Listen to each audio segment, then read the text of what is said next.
அன்பு மக்களே பாருங்கள், எடப்பாடியார் கரெக்டாக சொல்லியிருக்காரு. பெண்களுக்கு 33% இடஒதுக்கீடு கொண்டு வர முடியாதபடி திமுக அரசும் காங்கிரஸ் அரசும் ஓட்டு போடாமல் துரோகம் பண்ணி இழைச்சிட்டாங்க. இது பெண்களுக்கு மிகப்பெரிய இழப்பாக இருக்கும். இந்த சம உரிமை பேசுகிற பெண்கள்லாம் எங்கே போனாங்கன்னு இப்போ தெரியல. அந்த மாதிரி பெண்களுக்கு கிடைக்கக்கூடிய முன்னுரிமையை கெடுத்துட்டானுங்க.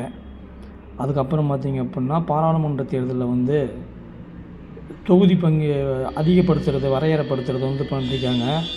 அது பார்த்திங்கன்னா 2011 கணக்கெடுப்பு இல்லாமல் இப்போ இருக்கக்கூடிய 2025-26 வருஷத்துக்கு மக்கள் தொகை கணக்கெடுப்பு பிரகாரம் வச்சு ஏற்பாடு பண்ணிகிட்ருக்காங்க. அப்படி பார்த்தோம்னா இப்போ இருக்கிற 39 சீட்டு அதிகரித்து 59 சீட்டாக வரும்.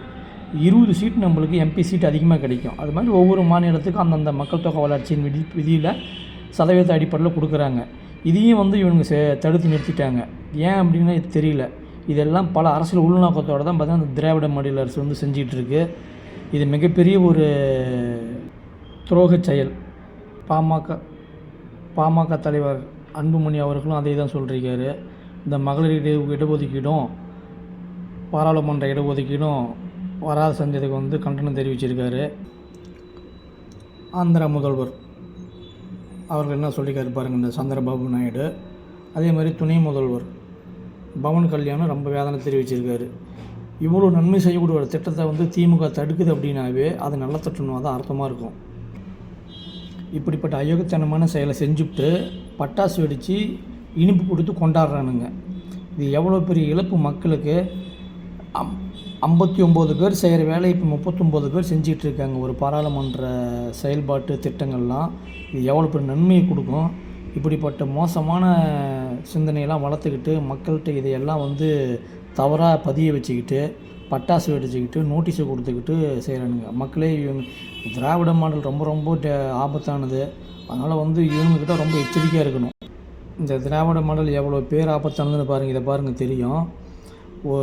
ஒரு முஸ்லீம் மதத்தை சார்ந்த பொண்ணு போல் 4 பேர் கஞ்சா போதையில் போய் படிச்சுக்கிட்டு இருந்த பொண்ணு வெற்றிக்கானுங்க போதையில். இதில் பார்த்திங்கன்னா ஒரு முஸ்லீம் இருக்கான் ஒரு பையன். இதில் மீதி 3 பேர் இந்து பெயர் கொண்டு இருக்கிறாங்க. ஒரு பையன் பார்த்திங்கன்னா முஸ்லீம் பெயர் கொண்டு இருக்கிறான். ஆனால் பார்த்திங்கன்னா எந்த ஒரு முஸ்லீம் மதத்தை இருக்கக்கூடிய கட்சியில் இருக்கக்கூடிய எந்த ஒரு அரசியல்வாதியும் இதை பற்றி கண்டனம் தெரிவிக்கலை. பேப்பர்லேயோ டிவிலேயோ பெருசாக நியூஸ் போட்டும் பேசப்படல. ஒரு வன்மையாக கண்டிக்கலை. காரணம் என்னென்னா கஞ்சா போதையில் கஞ்சா பாக்கெட் வச்சுக்கிட்டு இப்போ இந்த வேலை செஞ்சுருக்கானுங்க போதையில். அந்த அளவுக்கு போதைப் பொருள் இருக்குது. எனக்கு தெரிஞ்சு 40-50 வருஷத்தில் பள்ளிக்கூட பகுதியெல்லாம் இங்கே போதைப் பொருள் பயன்பாடில் இல்லை, தடை செய்யப்பட்ட பகுதின்னு எழுதின ஒரே மாடல் அரசு இந்த பழைய பிஞ்ச சிரிப்பு திராவிட மாடல் அரசு தான். இப்படிப்பட்ட மோசமான ஒரு சூழ்நிலையை வச்சுக்கிட்டு தான் அரசியல் வேலை செய்கிறானுங்க.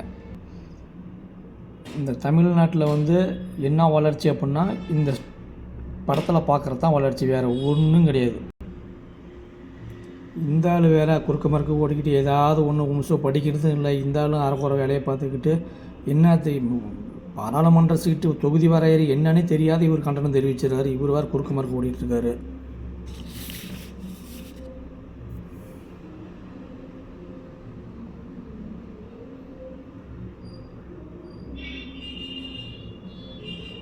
இந்த அம்மா பாருங்கள்,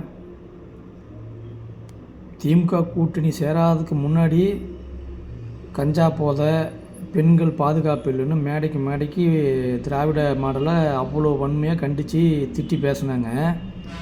இப்போ கூட்டணி சேர்ந்து போன பின்னாடி என்ன அங்கங்கே தமிழ்நாடு முழுக்க பாலியல் வன்கொடுமை நடக்குது, போதைப் பொருள் இருக்குது, இதை தாண்டி வேறு என்ன சொல்ல முடியும் அப்படின்னு இந்த போதைப் பொருள் பழக்கத்தையும் பாலியல் வன்கொடுமையை சர்வசாதாரணமாக பேசுகிறாங்க. ஒரு கட்சி மாறிட்டாங்க, ஒரு கூட்டணி மாறிட்டாங்க அப்படின்னா இந்த மாதிரி அரசியல்வாதிகள்லாம் எவ்வளோ பெரிய விஷயத்தையும் எவ்வளோ சிறுமைப்படுத்தி பேசுகிறாங்க பாருங்கள். பேராபத்தையும் ஒரு ஆபத்து இல்லாத மாதிரி பேசுகிறாங்க. இவங்கெல்லாம் மக்களுக்கு நன்மை செய்ய வராங்களா இல்லை பெட்டி வாங்கிட்டு இவங்க சுயநல வாழ்க்கை வாழ்றதுக்கு வராங்கன்னு தெரியல.